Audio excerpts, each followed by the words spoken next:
Hello, everyone. I wanted to thank you for joining today's IEEE Instrumentation and Measurement Society Virtual Distinguished Lecturer webinar. This webinar will be presented by Dr. Eros Passero and will discuss Medicine 4.0 when new technologies work with AI. Quickly before we begin, I wanted to give a brief introduction to the I&M Society. That IEEE Instrumentation and Measurement Society is a society within IEEE, and you'll see this quote below, "To measure is to know," which is related to the society's field of interest. The Instrumentation and Measurement Society's field of interest is the science, technology, and application of instrumentation and measurement. As our mission statement says, the Instrumentation and Measurement Society Administrative Committee strives to provide the most comprehensive and high quality services to our members and related professionals. The I&M Society's website is linked down at the bottom of this slide, and we encourage you to visit the website to learn more about our society's offerings, initiatives, and opportunities, and to learn more about joining the society and our membership benefits. Now I'd like to give a brief introduction to Dr. Passero. He's the professor of electronics at the Politecnico of Turin in Italy. He is currently the president of SIREN, the Italian Society for Neural Networks. He holds 6 international patents. 2 were the first Silicon European Neurons and Synapses patents in collaboration with Texas Instruments. And he's authored more than 100 international publications. So Dr. Passero, I'll turn this over to you so you can begin your talk. Okay, thank you very much. I hope that everybody is able to see and to listen to my voice. Okay, thanks. Good morning to everybody, and a good afternoon for me too, because here in Italy is afternoon, of course. Well, today's lectures comes from one of my lectures at the IEEE School of Biomedicine. Originally, it was a 4-hour lesson, but don't worry, I was able to shrink and cut to just 1 hour of today's presentation. Okay, let me try to share my screen. Oh, I hope that this is okay. Share. Okay. I think that now you are able to see my presentation in a full screen way. If any problems, please tell me and I will find a solution. It looks correct. Fine. So the title is Medicine 4.0. I will show you why Medicine 4.0. Today, everything is 4.0. Industry, okay, also medicine. And for us is when new technologies work with artificial intelligence. Okay, topics of today will be a sort of definition of telemedicine. Every day we find a word saying, okay, telemedicine is the future. Also today on papers here in Italy, I read a paper reading, okay, telemedicine, but what is telemedicine really? And electronic health, for example, okay, we will try to put together with these 2 items. And after a sort of comparison between medicine 4.0 and industry 4.0, I will present some new wearable devices for remote monitoring of patients' health, and why is artificial intelligence a new way to work with electronic devices. My laboratory is called Neuronica. That is a joint between neural and electronics. So neural electronics, and I think that this is the future, artificial neural networks and electronic devices. I will show you.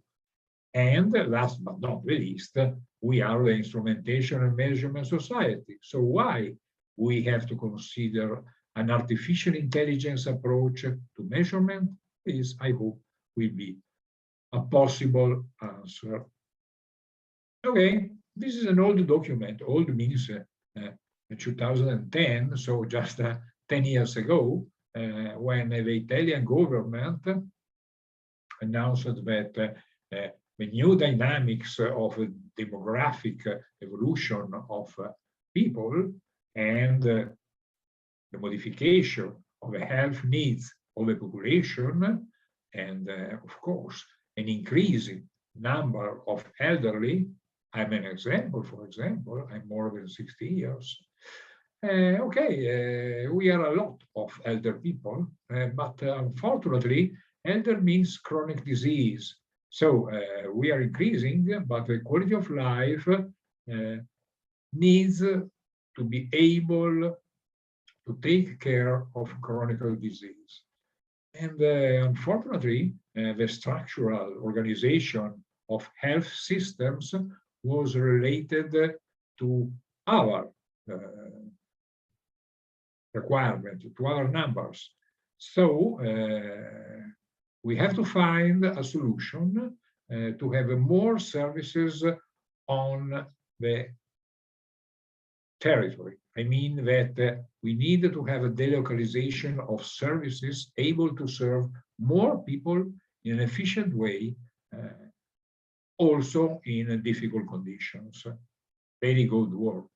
But as you know, at the beginning of 2020, Italy was the most hit country in the world by COVID. So these were wars, but the national health system was not modified, and we had a lot of problems. Let me show you what I think about telemedicine and e-health. Telemedicine, as you can see here on the right, is the use of technologies to remotely diagnose, monitor, and treat patients. So it means remote monitoring, video telephony, medical assistant treatment, telenutrition, and so on. Tele. The possibility to use a sort of friend phone to connect to people and to understand their problems. Very important. But I don't think this is the real solution for modern delocalization of the possibility to monitor patient health status. So, e-health, electronic health. E-health is the application of technologies to help patients to manage their own illness through improved self-care and access to education and support system. This is the health information system. It's not the same of telemedicine. Telemedicine is the possibility to connect a physician, a medical doctor, a hospital, to a remote patient who is able, maybe using WhatsApp, why not, to speak to the doctor and say, okay, I have a pain here, I have some problems in my head, already, but the cardiologist has no systems to understand the real vital signals from the body. E-health is an approach complementary to telemedicine, but this is the basis, because we need to have the possibility to have a remote monitor of vital signals of the patients. Electrocardiogram, fever, and brief systems in this pandemic years, all these information were really important parameters to know, but it was impossible for a medical doctor to go to a patient home to measure fever, to register electrocardiogram, to have a radiography of the pulmonary system. So these are supposed to be electronic health, so autonomous sensors to detect these signals. But also this definition is a definition. If you have a look to internet, you will find not less than 50 or 60 different definitions. So everything today can be defined electronic health, but it's not true. Okay, this is a possible situation. This picture was built for the implementation of a new smart city, and no more than the slides. Unfortunately, smart city is still waiting money. By the way, telehealth, okay, you can have a sort of video conference where the patient and the medical doctor can interact, can speak together, and this is very important. Diagnosis and treatment, again, we have a connection, but maybe here we can have more complex systems, more complex sensors, able to give medical doctors more information. The first step, we have only the voice, the mind, and the ideas of the patients, but not real data. Here we can have data.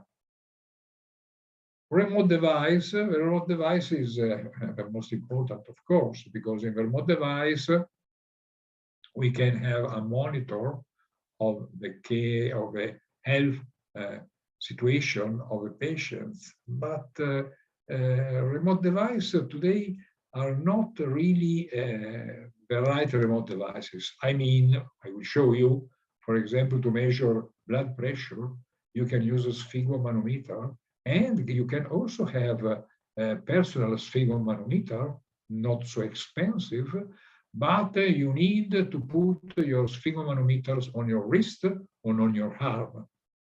Okay, this is possible for a medical doctor. It's just a bit difficult for a normal person, can be very difficult for an elder person. So remote devices must be changed, must find a new way of application, and they must be used by everybody without any complex setup, trimming, tuning, no, not possible. Okay, telephone for me is the core of the system. I mean, I will show you that we use a lot of smart sensors to allow patients to communicate with a remote hospital, a remote caregiver, and so on.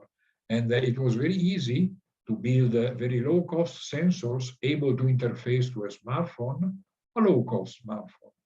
Everybody more or less has a low-cost smartphone able to connect to internet. This is a core point. Okay, last but not the least, the app. The app, you need for every application a specific app. Again, it shouldn't be a complex app where you have to switch on 5, 6, 10 buttons, 12 questions, 20 pages. No, this is bad. Very simple. You touch a button and everything is okay. Okay. And to handle all these items, a patient portal is supposed to be useful, where patients can find different interfaces, different physicians, and so on. Okay, this is supposed to be today's situation where a medical doctor in a safe environment, for example, remember COVID, is able to check different situations coming from internet, and remote patients have personal electronic devices to measure pressure, oximetry, electrocardiogram, and so on. We will see also this. Okay, why telemedicine is so important now? Because everybody knows that we are a lot of people. Think that 100 years ago, the life expectancy was 21 years less than today. So this means that now we are a lot of persons. Thanks to COVID, now it's only 20 years. But okay, I don't know if this is thanks, but I hope that in next year everything will be again improving. But a lot of peoples like a lot of people, means a lot of chronic disease. And when people was dying at 40, their body were still in a good condition. But after 60 years, we have a lot of small problems, bad problems, pains, and so on. So we need more medical doctors, more people, more disease, more medical doctors. But real world today is different because we don't have so many doctors, we don't have so many money. And I don't know outside, but in Italy we have a lot of problems to have money for health. Also for COVID, we didn't have an increase in money for health. This is very bad. So we have to find a new solution, try to delocalize some of the services with a good service, I mean, with a good quality of medicine, but for a lot of controls and exams and so on, we don't need to have the persons coming to the hospital and going back to home, maybe 100 kilometers, a lot of time for just an analysis, okay? If the analysis give important indications, okay, we need a hospital, but we can save money, we can save doctors changing our approach. This today is very important because with COVID-19, no physical contact is more allowed between people. So physicians, patients, relatives must stay away from each other. And the question is, how can a doctor visit a patient in this way? Okay, telemedicine, electronic health. Electronic health has the possibility with the new developments and new technologies for information technologies and electronics devices. Today we can have more opportunities to remote monitor human parameters. Remote monitor means that we are able to check a lot of information and to send to remote medical doctors.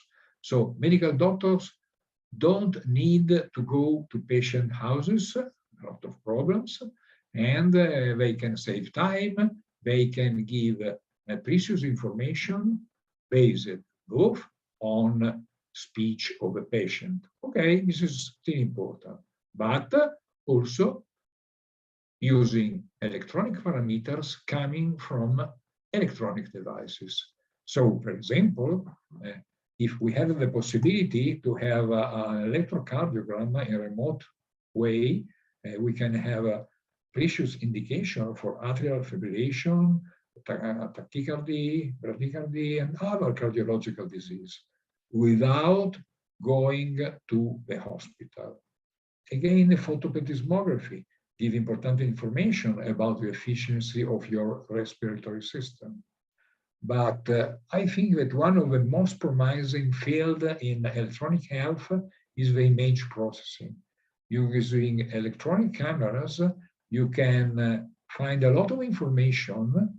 For example, we developed a research to check, verify, monitor, control wounds in the legs of elder people. I will show you if I find the time, of course. Go on. This last sentence is very important. Usually, elder people have to use these devices. So, if an electronic device is thought for an electronic engineer, for a scientist, it's okay, but I don't think that a normal person, maybe 70 or 80 years, is able to use it. So we have to rethink all these devices to be used in a very easy and fast way. Okay, I wanted to show you a smart movie. Unfortunately, it's in Italian, but I will translate in English. If you wanted to know more, you can write me, or you can find this paper in the last number of MDPI Sensors Journal. Okay, let me show you in a very fast way. This was our first electronic watch that we developed 6 years ago. You see a very low-cost smartphone and this very low-cost watch, and you can put on your wrist. You can switch on. You can switch on the smartphone. No difficulties. And the only operation is to put your finger on the watch. The philosophy is one finger approach. Now you can have your electrocardiogram, your heartbeat, and a first diagnosis on your smartphone. Okay, you have 80 years and you don't want to know this, no problem. The same will be sent to a cardiologist or to a remote hospital, to a remote caregiver, and the remote caregiver will be able to receive the same data that you have on your smartphone. But the remote caregiver is also available a new instruments and able to measure times, amplitude, to apply filters, which means that is able to find disease, atrial fibrillation, tachycardia, and so on. So this is the idea. A very simple electronic device. Simple means one finger just to use it and to have information to a remote caregiver system, hospital, cardiologist, what you want. Okay. Now we can go on and okay. So the idea is to have an instrument where no caregiver is requested. For COVID, is mandatory, of course. And for example, as I already told you, also a simple sphygmomanometer to measure the pressure, blood pressure, can be difficult to use. I use every day because I have a lot of problems. And I have to say that I'm not an elder people, more or less. Okay. I'm 60, but I'm able to use it. But if I'm not precise with the position, with the fastening, I find different values. And this is not good because I think to be an expert, but elder people are not experts. So today, sphygmomanometers without a caregiver can be a real problem. So if we are able to have this new instrument of electronic health, we can think to a lot of possible new developments. As I will show you, for electrocardiograms, for example, we will be able to measure voltages without remove dresses, place electrodes, thanks to ECG today. You have to go to a studio, you have to undress, you have to put electrodes, a caregiver will put electrodes, a lot of operations, okay? Paper, today electrocardiograms are still in paper. We have electronic devices, but cardiologists still use pink papers with squares. And moreover, if you need an electrocardiogram, you have to call to make a reservation, you have to go to a cardiologist studio, you will lose a lot of time. So if we have a very simple instrument to be used, remote physicians can give a report, where a report is based on real electrocardiograms. And moreover, if you have a serious problem, we can think that on your smartphone, a warning will appear, be careful, maybe you are in atrial fibrillation. Please speak to your medical doctor.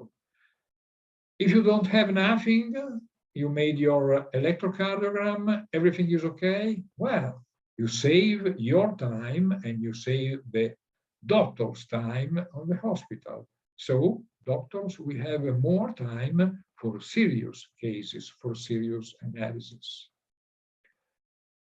And we must remember that today is really important to have the possibility to have instruments which can be used at home with no other human contacts, because today human contacts are no more allowed. So go on very fast. Everybody knows that today we speak of Industry 1, Industry 2, Industry 3, Industry 4. Okay, it's very easy because every 100 years, more or less, we have a new step for industry, beginning with steam power and electric energy and computers, electronics, today artificial intelligence, Internet of Things. Okay. And for medicine, medicine is not so fast, so it's not so easy to find medicine 1, 2, 3, 4. And this is a suggestion we can think to Watson and Crick when describing the DNA structure, the beginning of modern medicine. Medicine 2.0, when we are able to understand the human genome and to find the origin of diseases. 3.0, very important for me, when both biologists and engineers decided to work together. And this is a very important step to understand the problems of human bodies. And today, medicine 4.0, the process digitization, when communication and functioning are used in the health system. In medicine 4.0, I think that our society, instrumentation and measurement society, can give a significant contribution. I will show you.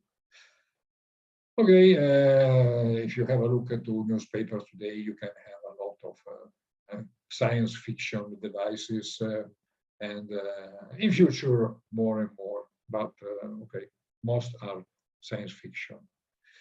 This is important. If you have all these instruments, you can make remote monitoring, remote diagnosis, cut off visits to the doctor office to prevent dangerous condition. But all these savings will allow you to improve the quality of the health system.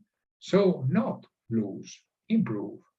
Of course, we need the new technologies for smart sensors.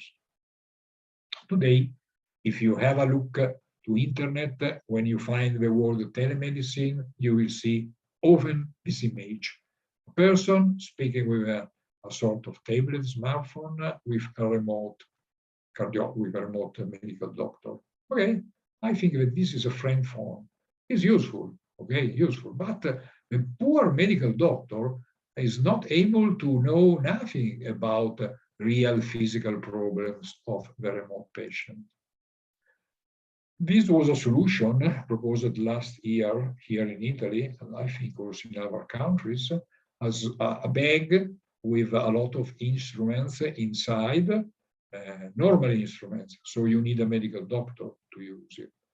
And the cost of this smart bag was 30 or 40,000 euros, very expensive. And a medical doctor to go to a COVID patient house need to protect himself. And so you have this bag, and the maximum number of visits was 10 patients per day. So very expensive, not efficient. So the idea to use also good traditional instruments is not the best idea. We have to change. And this is the change. The change is to develop using new technologies, new electronic devices, able to check. Okay, these are prototypes, of course, and an app able to give you a lot of information. The keywords are easy to use, low cost. You have no possibilities to spend 10,000 euros per person to give remote assistance, okay? Tens of euros, 100 euros maximum. Fast, because elder people has no patience, so they must be fast. You can't think to 2 hours for an analysis. And communication is easy. If you have a smartphone, you can have a local monitor if you want. This is our local monitor, arterial blood pressure, heart rate, oximetry and electrocardiogram. Now we have our information in our following tools, and the device should only communicate to a smartphone using Bluetooth, and the smartphone is connected to internet and can send information to remote doctors. Okay, this is our idea. Think to this simple watch with everything, electrocardiogram, pulse oximetry, everything, and this is a traditional electrocardiogram. You will see, you have to go to a studio, you have a lot of tools, you have to undress, you have to apply a lot of electrodes, but be careful. We don't think to replace cardiologists, we don't think to replace electrocardiogram, okay? We need them, but for a first analysis, for a warning, a simple watch can be low-cost watch, fast watch, one-finger watch. You have no to undress. Okay, this is a first warning. If we have a first warning, we call the doctor, and the doctor will see the problem and will say, okay, come here, come here. You need a very hard electrocardiogram with 12, 16, 18 contacts to check your health. Okay, this is our idea, not to replace, to help. So the idea is to have wearable devices, because wearable devices are able to measure voltages without removed dresses. You only have to place electrodes. You don't need the paper. Today we think to save the world. Okay, no paper.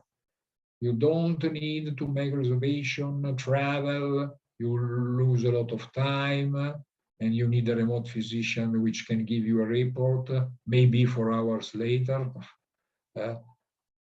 Maybe your problem is serious. So if you have the possibility to have a self-diagnosis immediately for some diseases, I'm thinking to myself, where I have a severe atrial fibrillation, okay, this is useful because immediately I see that I have an atrial fibrillation, I call the cardiologist will see my simple electrocardiogram and will decide to call me to his studio and to decide together what to do.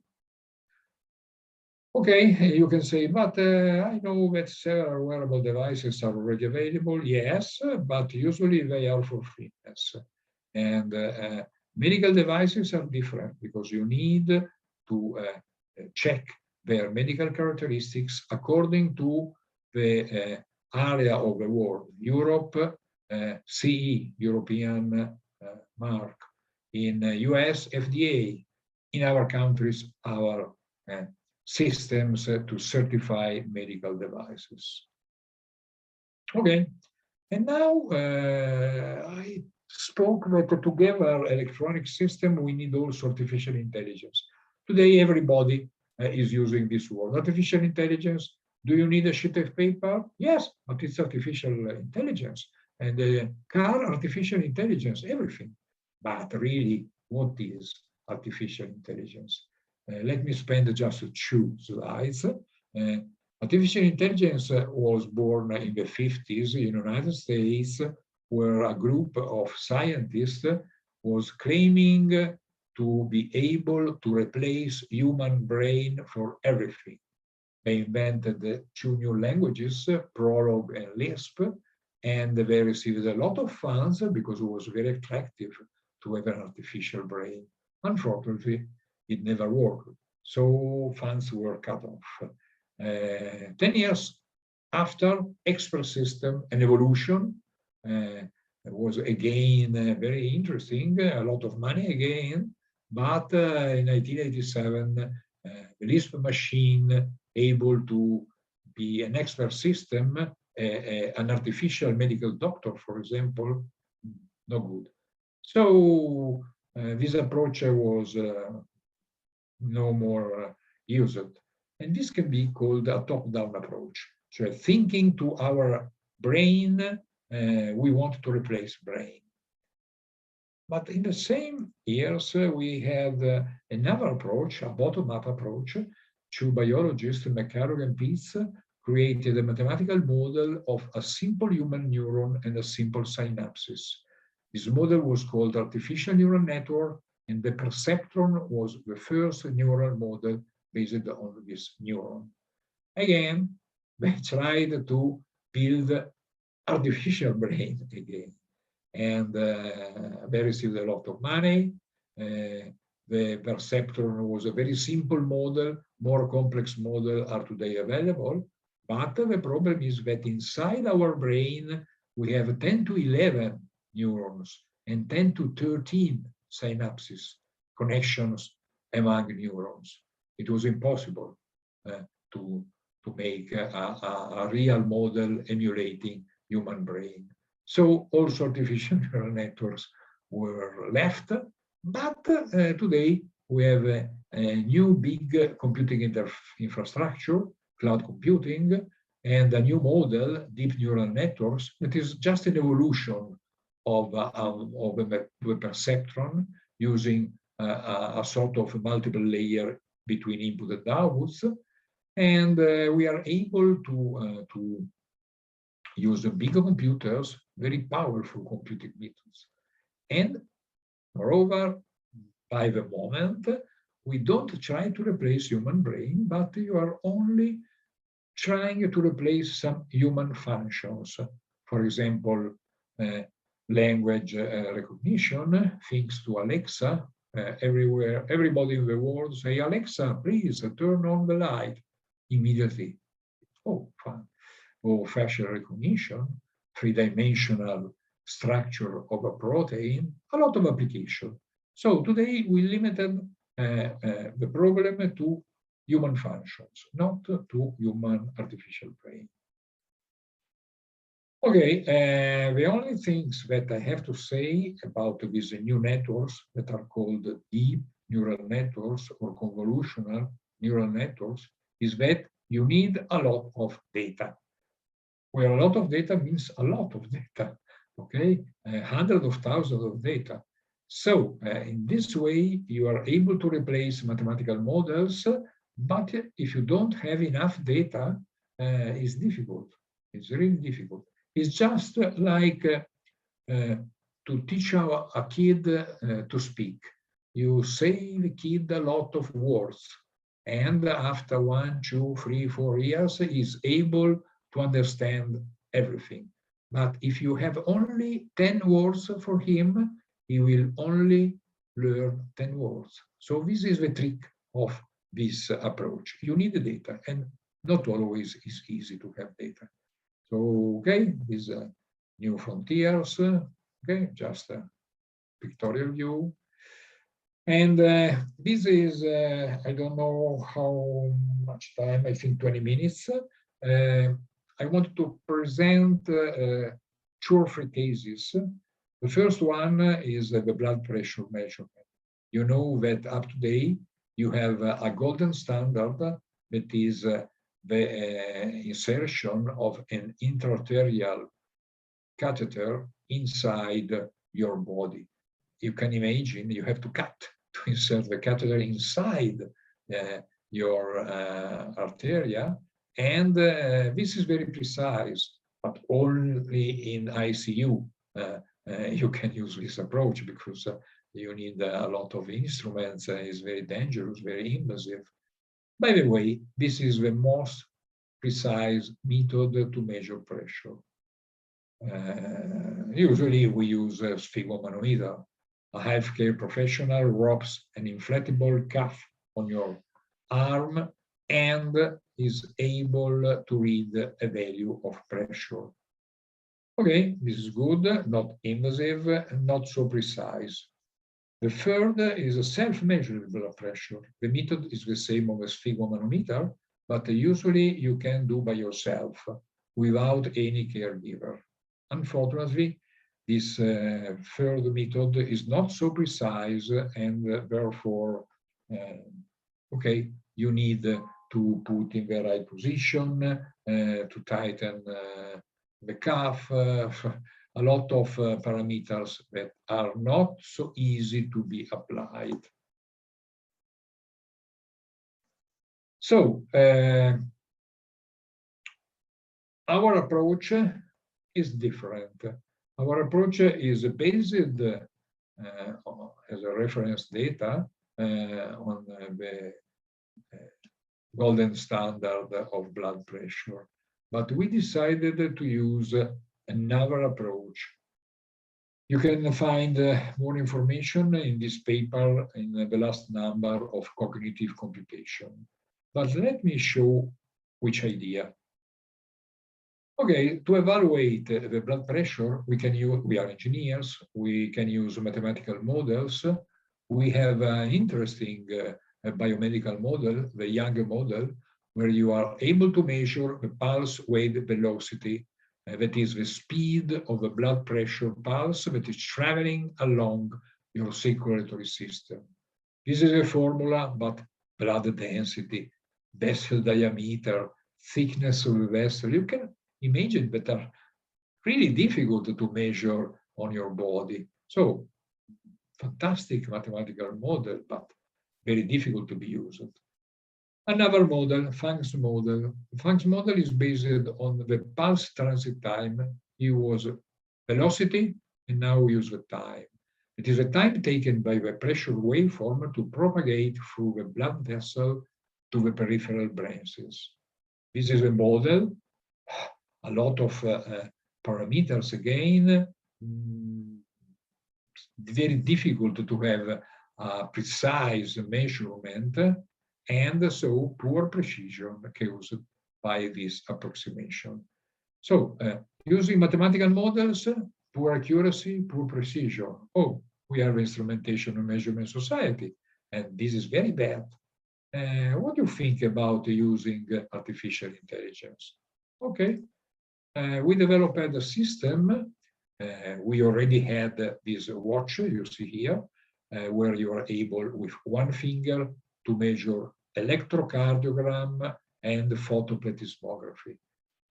We used a database coming from the United States, MIMIC, where you have thousands and thousands of golden standards blood pressure, sphygmomanometer blood measurement, electrocardiogram, photoplethysmography, numbers, data. We have a lot of data. So we built an artificial neural network where we are able to put inside the electrocardiogram and the PPG, the photoplethysmography, and in output, we have the blood pressure of the system. For this research, we used the MIMIC database, that is a very well-known big database, and these are the results. You see here that both the diastolic and systolic blood pressure simulated by our artificial neural network and compared with the golden standard values are very similar. Really, these were the errors. Sphygmomanometers more or less is claiming to have 5% of error, and really we found in the MIMIC database 4.1 and 4.7 errors. With the neural networks, 3.2, 3.6. So using this data coming from the database, neural networks seems to give more precise values without using any cuff, without using any sphygmomanometer. And this seems to be very promising if we are able to have both electrocardiogram and photoplethysmography wearable devices to apply this theory. Let me check. We still have 15 minutes. I will be very fast. This is a case of image analysis where we are able to check the ulcer in the lower part of legs of elder people. You know that in elder people, often you have ulcer in the lower part of the leg, and you need a medical doctor. Every week he will check your situation, and you have a sort of therapy which can be good, can be not good. So you need to check. If it's good, check, check, check. After 3 or 4 months, everything is okay. But you need to go every week to a medical doctor studio. So this was our approach. You see here, this is an ulcer, and this is our ruler that we used to have a reference, because the ulcer was captured with using a smartphone with a camera. Different people, different light, different distance between a smartphone and the ulcer.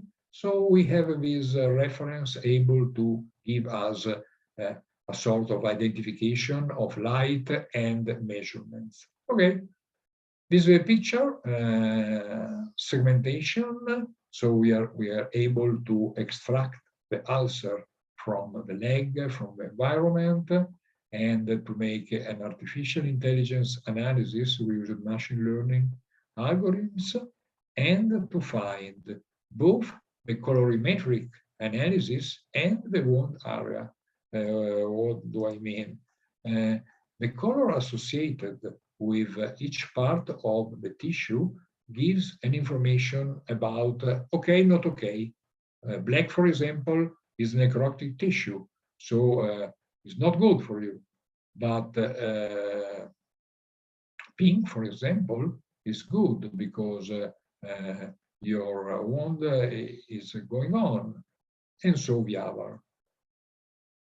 To be fast, this was the analysis just of a patient, and you see that the patient using just the smartphone and the WhatsApp, just WhatsApp with the camera, was able to send pictures of the wound to the program with machine learning algorithms. And you see that with our artificial intelligence, we were able to identify the area. And you see that in this patient, the area is decreasing, decreasing, decreasing, decreasing. And March, June, April, May, June, 3 months, the wound area was strongly reduced. And the patient was still at home. And this is just to show you the red area that was decreased, because the red area needs to be reduced, and the pink area needs to be increased. This is the good area, this is the bad area, okay? So with this approach, we were able, in a good case, of course, to follow the situation of the patient without any travel, any appointment, any loss of time. So the idea is to use this approach for a lot of problems. But artificial intelligence has to be validated. I mean, I showed you 2 good cases. I have other cases in the following slides, but I think that I have no time today. The problem is that artificial neural networks, deep neural networks, have a very strong point in the capability of generalization. I mean, one of the strong points of this network is to be able to generalize. For example, we started to use artificial neural networks recognizing zip code coming from the United States Postal Office. You know that if you draw 1 10 times, you will find 10 different ones. And if you use 1,000 people always writing 1, you will see just different ones. So it's very difficult to define the model, the mathematical model of 1. But artificial neural networks are able to be trained about the number 1, and they are able to recognize number 1 in the same way that a baby is able to recognize 1 when he sees 1, 1, 1, 1, 1. At the end, it's okay. But this can be dangerous if we think to use artificial intelligence to make precise and accurate measurement. So this is a challenge that we will have to analyze in next years. So instrumentation, measurement and instrumentation society is working about precision, accuracy. How can a neural network be considered precise or accurate in this field? And this is last application where we are working with cardiologists in a very difficult problem, short QT, that is a typical disease that you can find with electrocardiogram. Unfortunately, or fortunately, a few cases are really dangerous. So we have just a smart number of data, and we are trying to understand when the wave that we detect is really dangerous or not. The usual therapy is to insert inside your chest an artificial defibrillator. A lot invasive, and your life will change forever. But do you really need it? If you're wrong, you die. If you think to be right, you have a better life. So we are using artificial neural networks to make analysis on electrocardiograms to find the possibility to survive after 1, 2, 3, 4, 7 years, and so on. So this is a new challenge because the problem is that when the patient dies, we don't have any more electrocardiogram. And so we have a reduced number of data. Okay, and this is the final system that we are developing with a famous cardiologist expert in arrhythmology. So just to finish in time, topics of today is telemedicine. Telemedicine together artificial intelligence can be a useful tool to measure medical data in a different way from the traditional medicine. A second question is, this approach can overcome some weak points of the traditional measurement. A third point is that, okay, maybe yes, maybe not, but the results must be validated. Every time I present my electrocardiogram, my wearable electrocardiogram that I showed you in the smart movie, the question is, oh, is precise? And this is a difficult question, because we have to evaluate the meaning of accuracy and the precision of our measurement.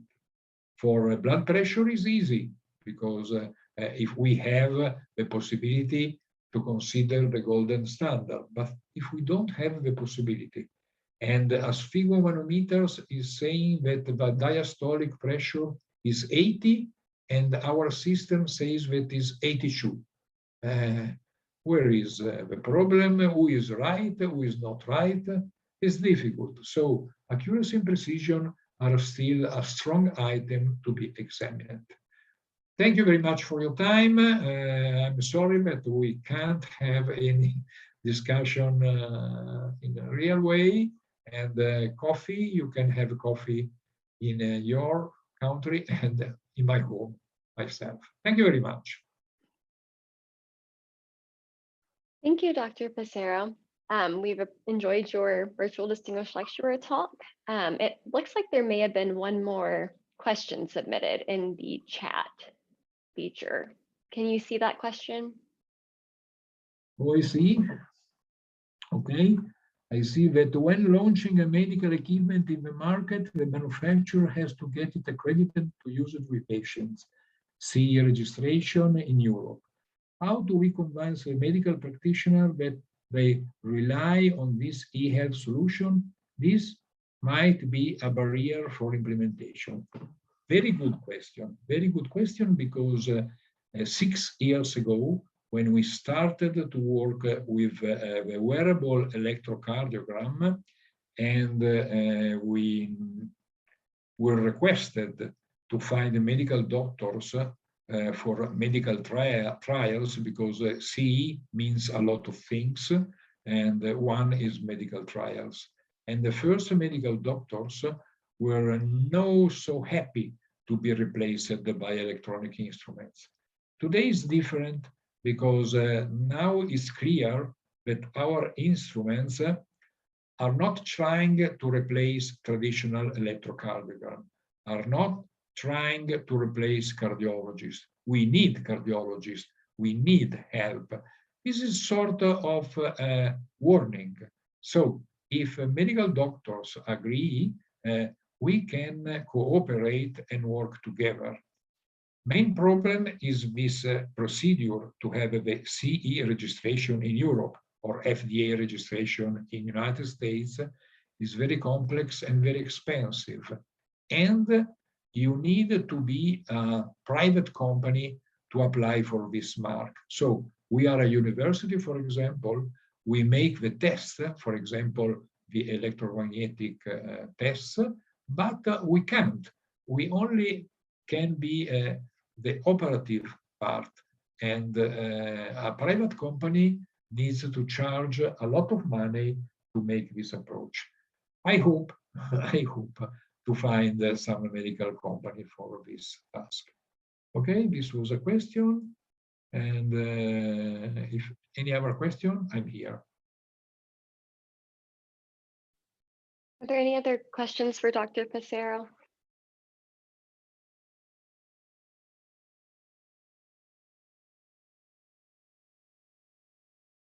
Okay, I think that's all the questions for today. So thank you again for your great virtual distinguished lecturer talk. This talk is available on Facebook and will be uploaded to the ILN for future reference. So thank you, Dr. Passero. Thank you very much, and have a good day, everybody.